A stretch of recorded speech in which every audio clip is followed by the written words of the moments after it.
Honorable Congresswoman of US, Ms. Tulsi Gabbard.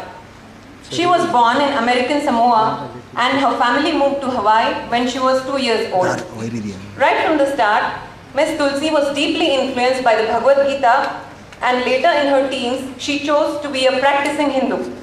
She joined the Hawaii state legislature in 2002 at the age of 21, thereby becoming the youngest person ever elected to the Hawaii state legislature. She served in the Hawaii National Guard the next year and in 2004 went to Baghdad to be a medical operations specialist. By doing this, she became the first elected official in the state of Hawaii to ever step down from public office to voluntarily serve in a war zone. A big round of applause, please. In 2008, she was deployed to Kuwait to work with the nation's counter-terrorism trainees. And in the year 2010, Ms. Tulsi was elected to serve the Honolulu City Council. In 2011, Ms. Tulsi was commissioned a captain in Hawaii's National Guard and served as a company commander with 75 soldiers reporting to her. In 2012, Ms. Tulsi ran for US House of Representatives for Hawaii's 2nd Congressional District and won by a huge margin. On January 3rd, 2013, she took her official oath of office in the US House of Representatives, swearing in on the Bhagavad Gita.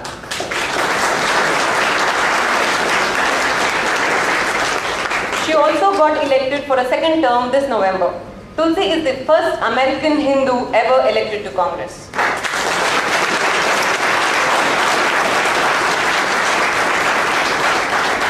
She is currently the youngest female serving in Congress and is also one of the only 2 female combat veterans in the US House. Tulsi possesses the rare combination of youth and experience. People perceive in her a maturity and depth that is far beyond her age. And it is with all humility does she credit her unique and inspiring life to the Bhagavad Gita. She is an ardent believer of the Bhakti and Karma Yoga. Tulsi has won many awards and accolades, including the honor from the Kuwait National Guard, which she was the very first woman to receive. Ladies and gentlemen, please put your hands once again to welcome Ms. Tulsi.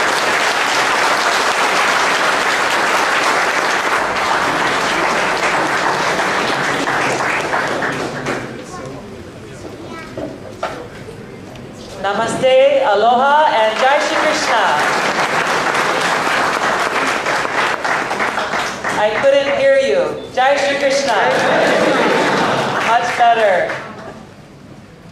Thank you all so much for welcoming me here so generously and so kindly this evening. It's an honor to join you and to be able to share a few of my own thoughts and insights with you. Thank you for your very kind introduction. She did a fantastic job. She's still working. As for you. Where I come from in Hawaii, some of you may be familiar that a common greeting that you will hear is aloha. Aloha may be a little similar. Yes, aloha. Aloha. It's a little similar to namaste. It is used oftentimes for people when they say hello or goodbye, but it's also often used in a very superficial way. Actually, there is a very deep meaning to the word aloha that's very special. When you greet someone with aloha, you're greeting them with deepest respect and an open heart. When you say aloha, you're saying that I offer you my respects and my heart is open. Lord Chaitanya Mahaprabhu teaches us that only one who has such aloha, such respect and an open heart, can truly chant the holy names of God. Lord Chaitanya's prayer is one should chant the holy names of the Lord in a humble state of mind, feeling oneself to be lower than the straw in the street. One should be more tolerant than a tree, devoid of all sense of false prestige, and ready to offer all respects to others. In such a state of mind, one can chant the holy names of the Lord constantly. What we see in the world today, whether it be in our neighborhoods, in our communities, in our country, in many different industries around the world, is that we lack true leaders who exhibit this spirit of aloha, of true respect, truly caring for those around them, and acting as a servant rather than a master. Whether it be in the realm of politics, in government, whether it be in business, in education, in healthcare, in entertainment, whether it be in our communities or in a very personal way, in our families. We need such self-realized, self-satisfied leaders.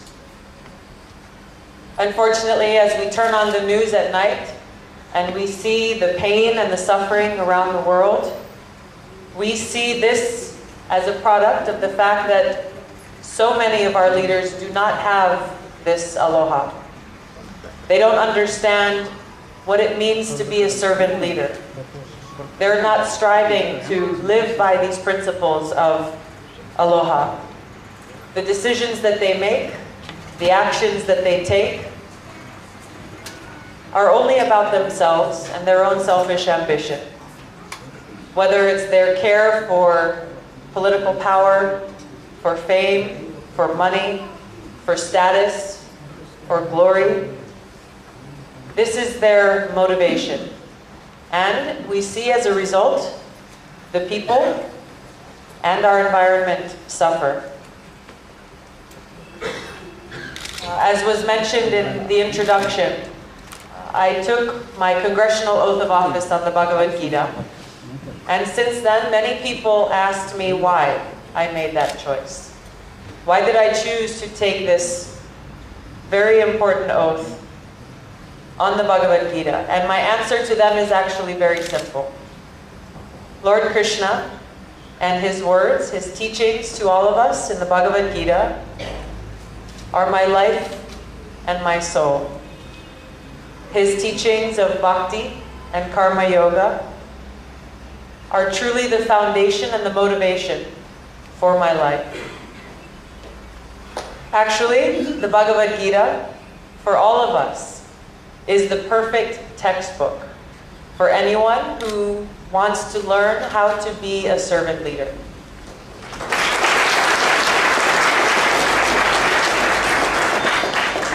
The teachings that Lord Krishna has gifted to us through the Bhagavad Gita are as relevant to us today as they always have been and they always will be. Whether you're a small child, or you're a parent, a teacher, a student, a businessman or woman, an educator, a politician, every single one of us in our own lives has the opportunity to learn this greatest gift from Lord Krishna, to study this textbook on how we can apply these principles of servant leadership in our own lives. In my life, it was through the practice and the following of karma yoga and bhakti yoga taught in the Bhagavad Gita that I gradually realized my true identity, my spiritual essence, and my purpose in life. I came to realize and truly understand that my body, this body, is not actually who I am. It's temporary, not eternal, and it's like a garment. It's like a piece of clothing that you wear and then you leave behind. I came to understand my true identity as spirit soul, as Atma, only temporarily using this body. And I came to appreciate and understand and know in my heart of hearts that God is my best friend. I realize that throughout my life, I have only ever been truly happy when I've been using my life in God's service. I felt that one way that I could serve God and do my best to be pleasing to Him was by engaging in karma yoga, by working for the well-being of His children and the environment. So as a youngster, as a teenager, I grew up in Hawaii and I enjoyed the ocean. I went surfing all the time. I went hiking outdoors. And I became frustrated because I saw people throwing their trash on the ground. I saw people lacking in this care for our home, for our environment, for land and water. So I knew that I needed to do something about this. I co-founded an environmental nonprofit with my father called Healthy Hawaii Coalition. And through this program, we developed and implemented a 2-day educational program that we took to schools all across the state of Hawaii, reaching out to thousands of children who were in elementary school, 8, 9, and 10 years old. And our program taught them the importance of protecting our land and our precious water, as well as the consequences of their daily actions. That when you throw your trash out the car window, it can end up in your drinking water. That the very seemingly small actions that we take every single day in our life have very real consequences. My motivation in doing this was I wanted to share with these young people, with these children, the importance and the very great responsibility that every single one of us has to take care of Mother Earth. I'll never forget the very happy feeling that I had in my heart when I was teaching these children and I saw the light bulb go off in their eyes. I saw the excitement in their eyes at learning something that they knew was important. They were eager, they were excited, and I knew that as this light bulb was going off, they would take these important lessons and they would carry them back home with them. They would tell their mother and their father, "Don't you know if you do this, something bad will happen?" They would tell their siblings, "Don't you know what happens when you leave your trash on the ground, when you don't care for our Mother Earth?" And as I saw this excitement in their eyes, I felt this deep happiness in my own heart. I felt this feeling of great reward that I had never experienced before in my life, just doing actions for myself, doing things that I thought might be fun for me or might make me happy. And having gone through that experience, I knew one thing very clearly, that I wanted to keep doing more. I wanted to keep doing more and more for other people. I felt that while this program was effective and very good, I needed to be in a position to have greater influence to continue to try to solve these problems and more. That's what motivated me to run for the Hawaii State House of Representatives when I was 21 years old, at a time when many people asked me, "Why aren't you out going to a party?" I felt very resolute and very committed in my mission and why I was doing what I was doing. After the attacks on 9/11, where more than 3,000 Americans were killed in New York City, this horrific attack changed everything, not only for our country, but around the world.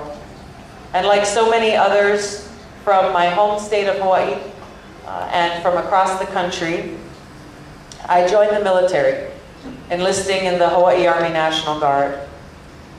I wanted to serve my country, and I wanted to join in the fight against these Islamic extremist terrorists who were responsible for this attack. I knew in my heart that this was the right thing to do, and that I needed, personally, I needed to take a stand to do something to fight against these people who, in the name of God, were engaging in these horrific terrorist activities.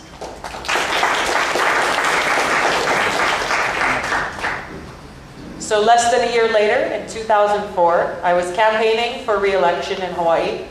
It looked to be a very easy re-election. My opposition was very minimal, and I was feeling very content and peaceful. Hawaii is a beautiful place. I was with my family and with my friends. But then the brigade combat team in my military unit was called up for a deployment to Iraq. I found out that close to 3,000 of my brothers and sisters would soon be deploying to this far-off land, deep in conflict, but I wasn't among those who were called up. For whatever reason, I was being allowed to continue my life in my beautiful home without disruption. I was faced with a decision, one, between an easy re-election to my state house seat, and the other, volunteering to deploy with my brothers and sisters to Iraq. I knew in my heart there was no way that I could stay home in the safety of Hawaii, of my job and my family and my friends, and watch my brothers and sisters march off into combat and possible death while I stayed in Hawaii. I couldn't stay home and watch them say goodbye, knowing that that may be their last goodbye. I withdrew from my re-election campaign and volunteered to join them.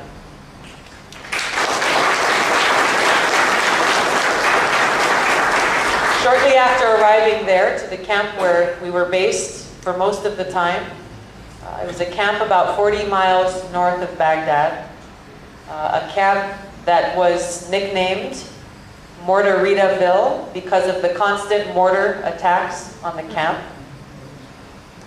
And in that camp, next to one of the main gates where the patrols went in and out every day and every night, there was a very big sign at the gate that read, "Is today the day?" In big black letters, "Is today the day?" This sign was a constant reminder to me and to all of us who were serving that that day could be the day that I leave my body. I served in a medical unit during that first deployment, and every single day I was faced with the death and destruction and the ugliest side of war. There were friends of mine who were killed in combat. There were others who I didn't know personally who never made it home. This reminded me of these teachings that Krishna has given us in the Bhagavad Gita about the temporary nature of these bodies.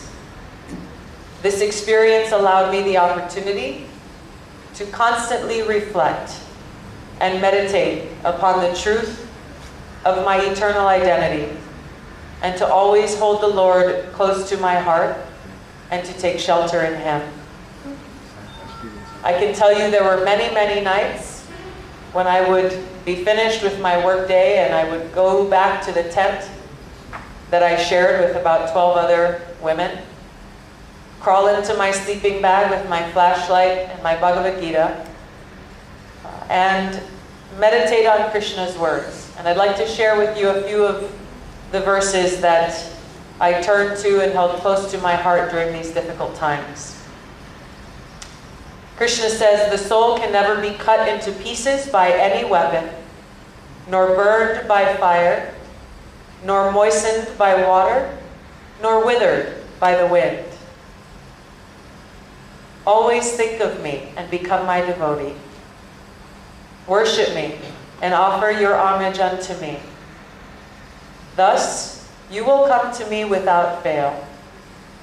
I promise you this because you are my very dear friend." In chapter 18, Krishna says, Abandon all varieties of religion and just surrender unto me. I shall deliver you from all sinful reactions. Do not fear.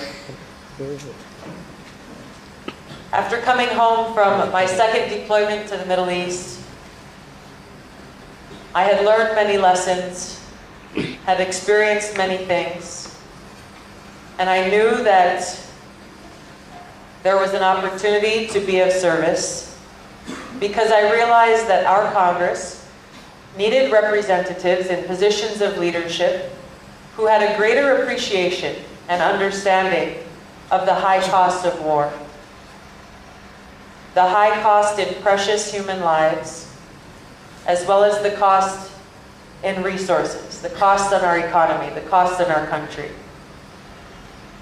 In the United States, it's the Congress that has the responsibility to declare war. It has the responsibility to make that very important and difficult decision about when and where our men and women in uniform are sent into combat, when and where their lives are put into harm's way. So I decided that the best way that I could be of service was to run for Congress. When I had the opportunity to do so in 2012, I took it. I won that election, and ever since have been doing my best in Congress to continue to work for the well-being of all people.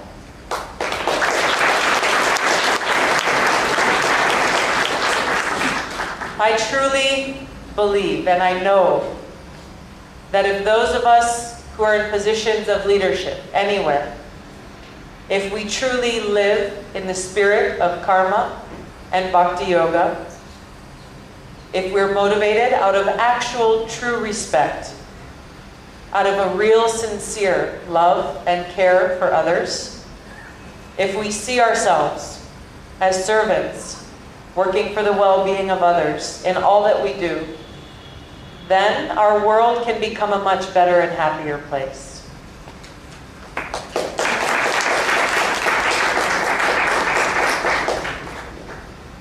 When I'm talking about leaders, I'm not only referring to leaders in Parliament, to your Prime Minister, to our President, to Congress. I'm referring to leaders in all sectors, in all industries, in all fields of endeavors. Each of us has the opportunity to apply these principles of karma and bhakti yoga in our own lives. If you're a farmer growing food, you can grow food that is good, that will nourish and feed people. If you're sweeping the street, you can clean those streets so that our children and our families have a healthier place to live. If you're in the military, you can stand up with integrity in your service to your country and your people. If you're a teacher, you can share good ethics, good values, good skills, and this important principle of servant leadership which transcends any religion, any faith, any race, any age, ethnicity, any of these so-called artificial labels that are too often attached to ourselves. These principles of karma yoga can be applied by everyone. Every single one of us can work in the spirit of karma yoga, motivated out of love for God and love for others. Mahatma Gandhi said, this is a very famous quote, I know many of you know, the best way to find yourself is to lose yourself in the service of others. Saint Francis of Assisi said, for it is in giving that we receive. Each of these demonstrate what the Aloha Spirit truly means. It is in this Aloha Spirit that I offer each of you my deepest respect, my love, and my gratitude. Thank you very much for letting me share my heart with you. Jai Shri Krishna! Aloha! Thank you very much.